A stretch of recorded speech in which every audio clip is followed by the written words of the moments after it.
He never planned to be a bishop. He was a Roman governor, respected for his fairness, loved for his calm strength. Yet in one astonishing moment, the crowd shouted his name, and Ambrose of Milan was chosen by God to lead a divided church. He confronted emperors, defended truth, and helped convert Augustine. His story reminds us that when God calls, He also equips, and that one courageous voice can stand even before kings. Ambrose was born around AD 340 in Trier, in what is now Germany, to a Roman noble family. His father served as a high-ranking official in the empire, and young Ambrose received the finest education in law, rhetoric, and administration. He rose quickly through the ranks of Roman service. By his mid-30s, he was appointed governor of Emilia Liguria, headquartered in Milan, a position of both power and prestige. Though still a catechumen, not yet baptized, Ambrose governed with integrity, compassion, and a deep respect for justice. He was admired by pagans and Christians alike.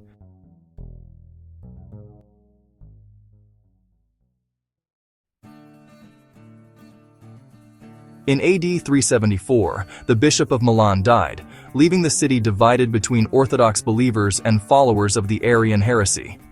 Fearing riots, Ambrose attended the election to keep peace. As he spoke to calm the crowd, a child's voice rang out, "Ambrose for bishop!" The crowd took it as divine direction and began chanting his name. Ambrose protested. He was not baptized, not ordained, and not seeking office. But the people would not relent. Emperor Valentinian approved, saying, "It is fitting that one who rules men by law should also rule them by faith." Within a single week, Ambrose was baptized, ordained, and consecrated Bishop of Milan. Ambrose immediately gave away his wealth to the poor, devoted himself to Scripture, and surrounded himself with prayer and study. He became a fierce defender of Nicene orthodoxy, standing against Arianism, the same heresy Athanasius had battled decades before. His learning and eloquence silenced heretics and comforted believers. He said, "The church of the Lord is built not by gold and silver, but by faith and confession."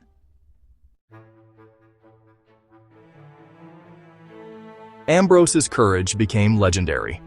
When Emperor Theodosius I ordered a brutal massacre in Thessalonica, killing thousands of civilians, Ambrose refused to allow him communion until he repented publicly. In a dramatic scene, the emperor stood barefoot in the church, dressed in penitence, confessing his sin before God and man. Ambrose later wrote, "The emperor is within the church, not above it."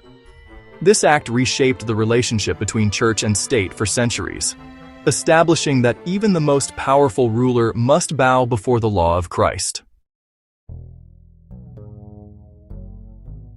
One of Ambrose's greatest legacies was his influence on Augustine of Hippo.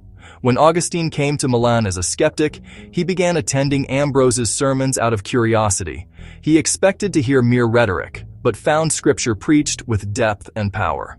Ambrose's love for Christ, his understanding of Scripture, and his compassion toward seekers broke through Augustine's pride. Augustine later wrote, "To him I came unknowingly led by you, Lord, that by him I might knowingly be led to you." Ambrose's preaching became the bridge between Augustine's intellect and faith. Ambrose was not only a bishop and statesman, he was also a theologian and poet. He introduced congregational singing into Western worship, composing hymns still used today. His writings clarified the doctrines of the Trinity, the Incarnation, and the authority of Scripture. He taught that faith is both believed and sung, both confessed with the lips and lived in the heart. In his final years, Ambrose continued preaching, writing, and interceding for the church. When Theodosius died, Ambrose delivered a funeral oration filled with compassion, reminding all that even kings are dust before God. As illness came, he faced death with peace, saying, "I have not so lived that I am ashamed to live longer, nor do I fear to die, for we have a good master." He died in AD 397. The emperor himself mourned, saying, "I have lost a father." The law had feared him. Grace had crowned him. law, made him a governor and judge, bound by duty and power, condemned him as unqualified for ministry, threatened him with imperial wrath. Grace called him from the court to the pulpit, filled him with wisdom and courage, gave him authority to correct emperors, and crowned him as shepherd and saint. Law said, "You are unfit." Grace said, "You are chosen." Ambrose teaches us that God often calls us when we least expect it, and equips us through obedience. He reminds us that courage is not arrogance. True courage is humble faith standing before power, declaring, "Christ is Lord." He shows that leadership in the church is not about control, but about conviction, being willing to speak truth to authority and mercy to sinners.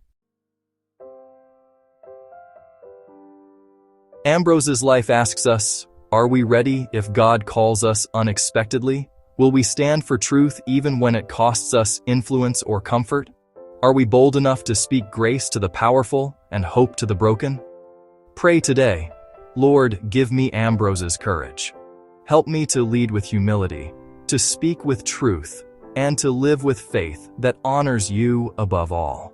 And remember, the same Christ who took a Roman governor and made him a bishop, who gave him words that moved emperors and hearts alike, still calls you today. When God calls, say yes, for grace equips the willing heart.